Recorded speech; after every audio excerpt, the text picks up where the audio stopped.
सत्संग कैसे सुनना चाहिए, क्योंकि बहुत से लोगों को सत्संग में बैठने का भी तरीका मालूम नहीं है और कितने लोगों का सुनने का तरीका ही कुछ पता नहीं है। तो सत्संग क्यों सुनना चाहिए, समझने के लिए सुनना चाहिए। तो कैसे सुनना चाहिए? मन मुदित मन, सुनि समझहि जन मुदित मन। मुदित मन से, मुदित मन किसे कहते हैं? खुश मन, गदगद मन, प्रसन्न मन से सत्संग सुनना चाहिए। अब प्रसन्न मन से सुनना चाहिए तो सुनाने वाले को कैसे सुनाना चाहिए? उसको भी प्रसन्न मन से ही सुनाना चाहिए। कभी कभी सुनाने वाला ही टेंशन में रहता है, उसको देख करके दया आती है कि ये खुद ही बहुत बड़ा कर्म फल भोग रहे हैं, ये हमको क्या धन्य करेंगे। सुनाने वाले को भी प्रसन्न मन से सुनाना चाहिए और सुन करके मज्जहि अति अनुराग। अनुराग का अर्थ होता है अति प्रेम। एक तो प्रेम होता है, दूसरा अति प्रेम होता है। अति का मतलब एक तो गर्म पानी है, दूसरा अति गर्म है, यानी खौल कर भाप उड़ रही है, अति गर्म। एक तो शक्कर मीठी है लेकिन अति मीठी, यानी 1 किलो के बजाय 3 किलो शक्कर डाल दी, अति मीठी। तो अति प्रेम, अति प्रेम मतलब पूर्ण प्रेम। अब उसके आगे प्रेम की गुंजाइश नहीं, लास्ट तक। अर्थात प्रेम में डूब कर सुनना चाहिए, प्रेम में डूब जाओ। अब किसके प्रेम में डूबना है? जो सत्संग हो रहा है, सत्संग में प्रेम हो जाए और सत्संग सुनाने वाले से भी प्रेम हो। अगर सुनाने वाले से प्रेम नहीं है तो तुम प्रेम से सुनोगे ही नहीं। सुनाने वाले से भी प्रेम होना जरूरी है, लेकिन थोड़ा प्रेम से काम नहीं चलेगा। अति प्रेम, अति प्रेम होना चाहिए। कैसा प्रेम? अति कैसा होता है? अति जैसे मधुर तिवारी का प्रेम है, जैसे उनके साथ में आए हैं प्रमोद यादव जी, इनका प्रेम है। जैसे मोरवी से निशा देवी आई है, भिंड से उनके हस्बैंड आए। जैसे बांके बिहारी जी औरैया से पति पत्नी सब्जी उगाते हैं, सब्जी तोड़ते हैं, जेब में मोबाइल रख लेते हैं, प्रवचन चलता रहता है, सब्जी तोड़ते रहते हैं। अति प्रेम है। अति प्रेम का मतलब अब उसके अलावा कुछ दिखता नहीं है, अब मन में वही बस गए। उत्तम कुमार ठाकुर झारखंड जिला दुमका के, उन्होंने सत्संग करवाया। झारखंड में एक दुमका जिला है, झुम झुमका गिरा रे दुमका की बाजार में। तो उस दुमका जिले में उन्होंने अपने गांव में सत्संग कराया। सत्संग हुआ तो मैंने 2 मिनट उनको बोलने के लिए दिया माइक में। तो बोले, बाबा हमको बहुत प्रेम हो गया। झारखंड में, बिहार में संत को बाबा कहते हैं। उत्तर प्रदेश में कोई कोई बाबा कहता है, कोई कोई साधु बाबा कहता है और कोई कोई तो साहब जी भी कहते हैं। छत्तीसगढ़ में टोटल साहब जी कहते हैं और गुजरात में कोई बापू जी भी कहता है। तो उन्होंने कहा, बाबा हमको बहुत प्रेम हो गया। सत्संग सुनते सुनते हम काम करते रहते हैं, सत्संग सुनते रहते हैं। घर के लोग सब हमको डांटते रहते हैं। पत्नी भी डांटती है, तुम गुरुजी में पागल हो गए। बेटा भी कहता है, पिताजी कुछ तो कंट्रोल करो अपने को, मतलब इतना रात दिन उसी में जुटे हो। और मेरा भाई भी कहता है कि तुमने तो अति कर दिया भाई, भोजन खाते हो तो भी सत्संग चालू कर देते हैं। बोले बाबा हम क्या करें, हम मन को रोक नहीं पाते हैं, अति प्रेम हो गया, हम बहुत सुनते हैं सत्संग और उसी प्रेम में आपका सत्संग करवाया हूँ। धन तो नहीं है लेकिन 3 बीघा जमीन ही दान करता हूँ आप। तो हमने कहा 3 बीघा जमीन झारखंड में मिल गई हमको। सत्संग पूरा हो गया, समाप्त हो गया। बोले जमीन देख लो। मैं जमीन देखने गया। जमीन बड़ी अच्छी थी, रोड किनारे थी। तो हमने कहा तुमने दान कर दिया, हमने स्वीकार कर लिया और हमने ये जमीन फिर से वापस तुमको प्रसाद के रूप में वापस दे दिया, तुम ही रखो। अरे बोले ये तो एक ही दिन में वापसी हो गई। हमने कहा ये तो एक दिन ज़्यादा ही हो गया, उसी दिन करना था हमको, लेकिन एक दिन एक रात आपको खुश रखो। मैं आपकी जमीन नहीं लूंगा, क्योंकि जिसने अपना दिल दे दिया, मन दे दिया, हृदय दे दिया और जिंदगी गुरु के चरणों में दे दी, तो जमीन की कीमत अब कुछ भी नहीं है। अब तो दिल भी मेरा है, जिगर भी मेरा है। तो अति प्रेम से सत्संग सुनना है, अति प्रेम, और खुश होकर सुनना है, प्रसन्न होकर सुनना है। सुनी समझहि जन मुदित मन, और सुनकर समझना भी है। ऐसा नहीं केवल सुन लेना है, समझ में कुछ नहीं आया। एक बुढ़िया राम कथा सुन रही थी। राम कथा 9 दिन होती है। 9 दिन में सब अध्याय पूरे हो जाते हैं। राम के जन्मोत्सव से लेकर और आखिरी तक सब फाइनल होता है 9 दिन में। और मैं जो कथा करता हूँ तो मेरी कथा दुख निवारण कथा है, सुखद सत्संग कथा है, और मेरी तो 2 ही दिन में पूरी हो जाती है। एक दिन जन्म, दूसरे दिन मरण, बात खत्म। ज़्यादा लंबा कर हाँ, कभी कभी तो हम एक ही दिन में सब फाइनल कर देते हैं। आज ही पैदा हो, आज ही मरो, बात खत्म। कहाँ तक कौन ढोएगा इतना? समझदार को इशारा काफी है, आंख वाले को एक सितारा काफी है, और अंधे के लिए सूरज भी बेकार है, और ना समझ के लिए ब्रह्मा जी का ज्ञान भी बेकार है। ये संसार इशारा से चलता है। संकेत समझो इशारा क्या है, और जो इशारा को समझ लेता है उसी को सहारा मिलता है।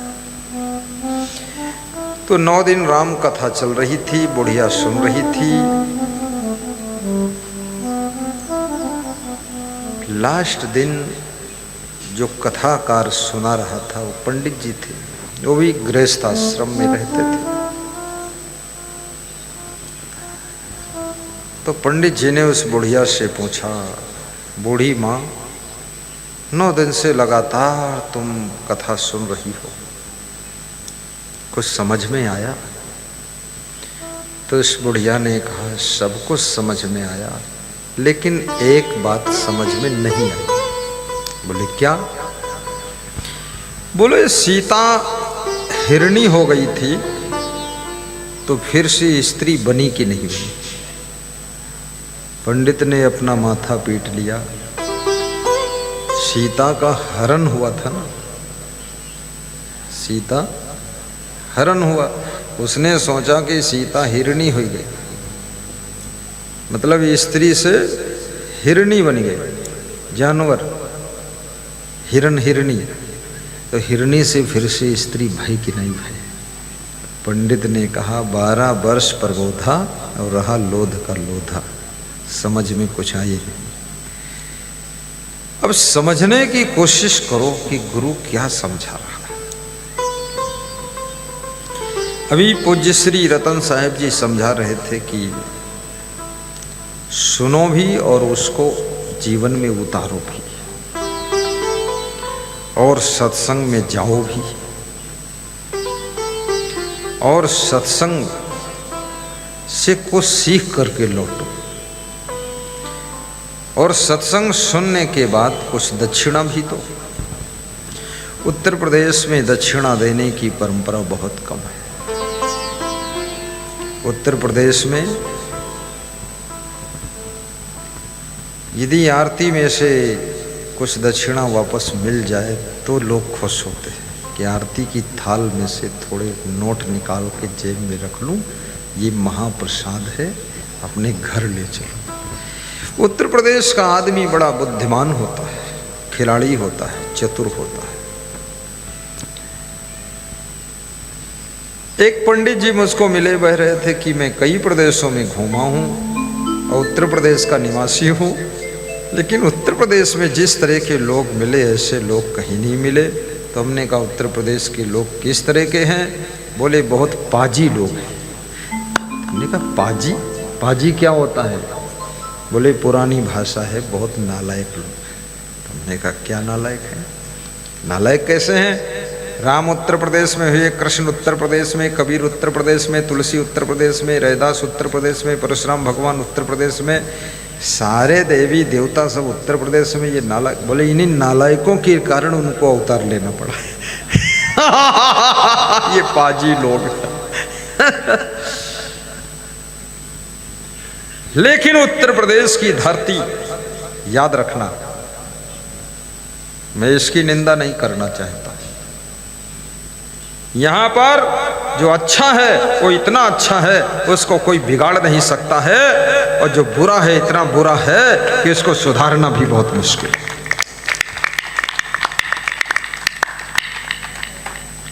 ये राम का देश है, कृष्ण का प्रदेश है, कबीर का इलाका है, ये तुलसीदास का क्षेत्र है। यहाँ परशुराम ने भी अवतार लिया, मैनक ऋषि ने भी अवतार लिया। लेकिन याद रखना, उत्तर प्रदेश में एक चीज बहुत अच्छी है। मैं भारत के 19 प्रदेशों में गया और विदेशों में 8 देशों में गया, पर उत्तर प्रदेश में प्रेम बहुत है, प्रेम बहुत है और सेवा भाव बहुत है। ये 2 चीजें मैंने उत्तर प्रदेश में बहुत पाया हूँ। यहाँ लोग प्रेम बहुत करते हैं और सेवा भी बहुत करते हैं। यहाँ के लोग मेहमान से बोलते हैं हंस करके, और कोई भी अनजान व्यक्ति भी खड़ा हो उससे भी पूछते हैं कहाँ से आए हो, चलो नाश्ता वास्ता कर लो, पूछते हैं। ये उत्तर प्रदेश में खासियत है, स्वागत करते हैं। इसलिए उत्तर प्रदेश महान पुरुषों का प्रदेश माना जाता है। तो सुनि समझहि जन मुदित मन मज्जहि अति अनुराग। मज्जहि का अर्थ होता है स्नान करना। मज्जहि माने स्नान करना। अति प्रेम से सत्संग की गंगा में स्नान करना चाहिए। एक स्नान तो शरीर की होती है जिससे शरीर का मैल धुल जाता है, दूसरी स्नान मन की है, वो ज्ञान की गंगा में, सत्संग की गंगा में स्नान होती है जिससे मन का मैल धुल जाता है। और मन जब निर्मल हो जाता है तो कबीर मन निर्मल भया जैसे गंगा नीर, पाछे पाछे हरि फिरे कहत कबीर कबीर, कहत कबीर कबीर। अब ये कबीर ने बहुत बड़ी बात कही है कि यदि मन निर्मल हो जाए तो तुम्हें हरि को ढूंढने की जरूरत नहीं है, फिर हरि आपको ढूंढे। रामचरितमानस में भी जब राम भगवान ने वाल्मीकि जी से पूछा कि मैं कहाँ रहूं, तो वाल्मीकि जी कहते हैं, जिनके कपट दंभ नहीं माया, तिनके हृदय बसहु रघुराया। जिनके कपट दंभ नहीं माया, तिनके हृदय बसहु रघुराया। कितना सरल स्थान बता दिया। ये भी नहीं बताया कि जंगल में रहो, पेड़ पर रहो, मकान में रहो, दुकान में रहो, मंदिर में रहो, मस्जिद में रहो, अल्लाह इल्लाह उलिल्लाह जहाँ हो रहा हो वहाँ रहो।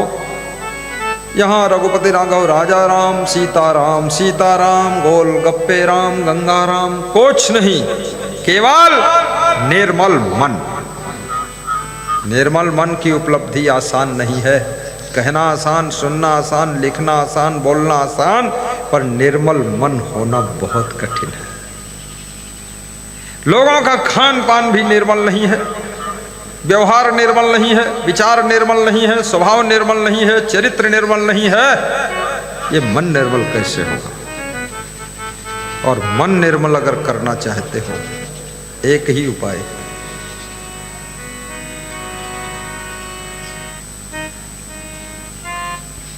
क्या करना पड़ेगा? असंशयम महाबाहो मनो दुर्निग्रहम चलो, अभ्यासेन तो कौन्ते वैराग्येण च गृह्यते, चंचलम ही मनः कृष्णा प्रमाथि बलवदृढ़ं तस्याहं निग्रहं मन्ये वायुरुषो दुष्करम्। जब अर्जुन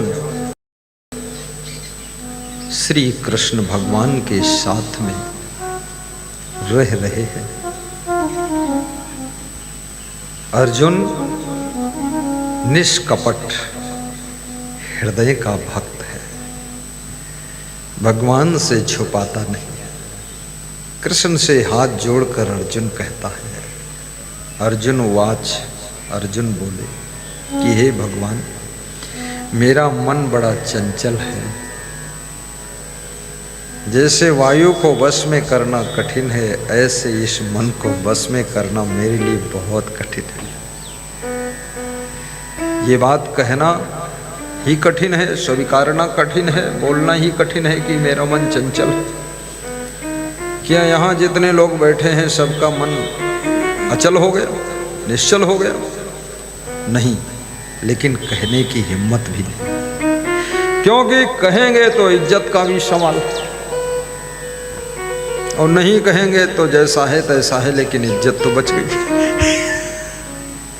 कहना कि मेरा मन चंचल है बहुत कठिन। एक साधु मुझसे कह रहा था, मेरे को ईर्ष्या बहुत होती है। अरे हमने कहा तुम साधु हो गए, ईर्ष्या होती? तो किससे होती? बोले अपने ही गुरु भाइयों से होती ईर्ष्या। तो मैंने कहा बहुत खतरनाक है, तो अपने ही गुरु भाइयों से ईर्ष्या। तो मैंने कहा मेरा चेला मेरे चेला से ईर्ष्या कर रहा। बोले इसी में मैं खुश नहीं रह पाता हूँ, मुंह ऐंठता रहता हूँ, जल भुन के राख हो गया, क्या करूं?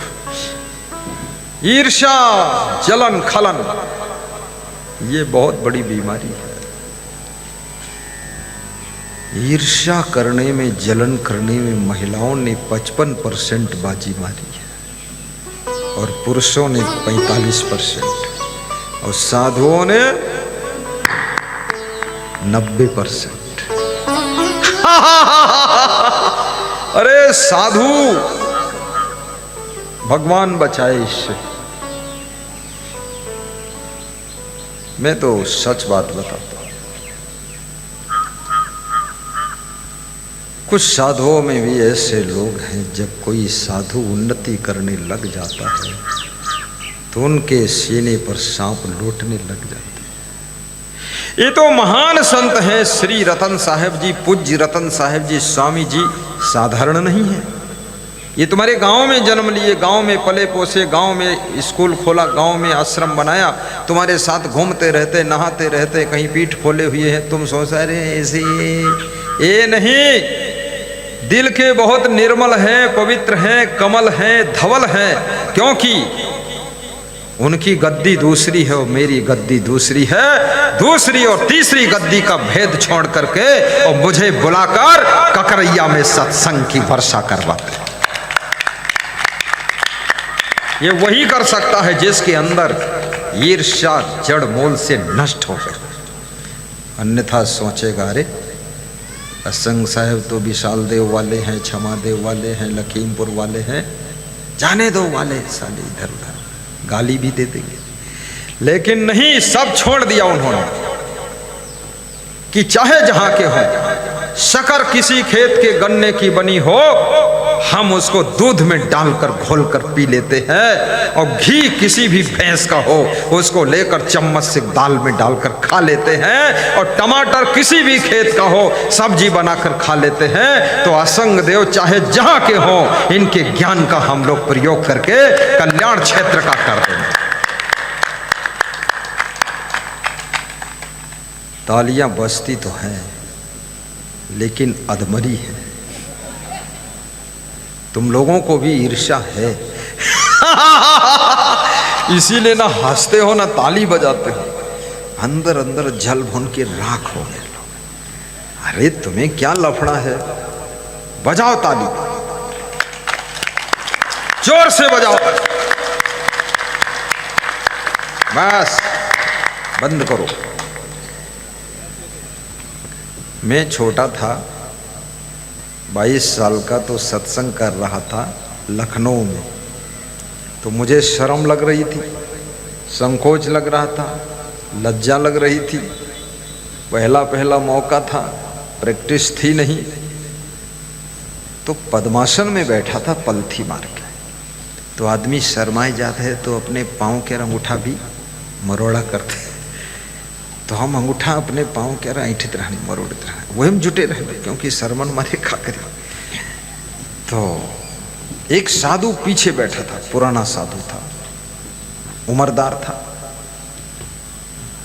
तो उसने मेरा हाथ पकड़ा और अंगूठा छोड़ा दिया।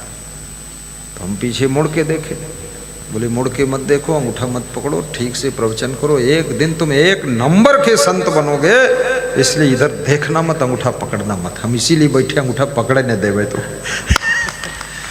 तो सत्संग खत्म हुआ तो उससे मिले, हमने कहा साहब कहाँ रहते हो आप?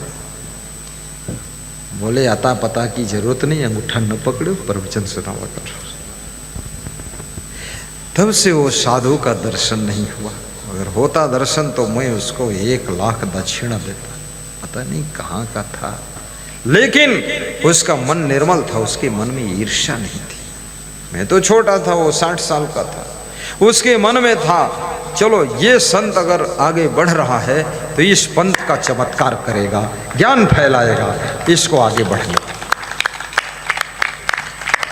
संतों में बहुत प्रेमी संत भी होते हैं। कल अयोध्या से आए हुए महान संत श्री परीक्षा साहब जी के शिष्य श्री क्या नाम है, स्वरूप शरण साहब, ये भी बड़े प्रेम से भरे हुए कह रहे थे साहेब जी आपने जो काम किया है इस पंथ में, बहुत बड़ा काम किया, हर क्षेत्र में किया। ये वही कह सकता है जिसके अंदर ईर्ष्या नहीं होगी, नहीं तो नहीं कह पाएगा। और याद रखना, विदुर जी कहते हैं ईर्षु घृणी न संतुष्टा, क्रोधनो नित्य संकिता, पर भाग्य विजीवी च खड़े थे नित्य दुखिता, असक्तास तत्पदम प्रकुर्वते ततो निंदाम। ईर्ष्या, घृणा, क्रोध, असंतुष्टि, संदेह, दूसरे की कमाई पर जीने की आदत, ये मनुष्य को हमेशा दुख के कुएं में ढकेल देती है। इसलिए किसी को गरीब समझकर, कमजोर समझकर घृणा भी मत कीजिए, प्रेम कीजिए। तुम्हें सुख कोई नहीं दे सकता है, तुम जब प्रेम से भर जाते हो तो तुम्हारे चारों तरफ सुख टपकने लग जाता है। जब तुम ईर्ष्या द्वेष नफरत से भर जाते हो तुम्हारे चारों तरफ दुख की बरसात होने लग जाती है, द्वंद्व की वर्षा होने लग जाती है। इसलिए अपने को प्रेम का सागर बनाइए ताकि आपकी जिंदगी में सुख शांति की लहरें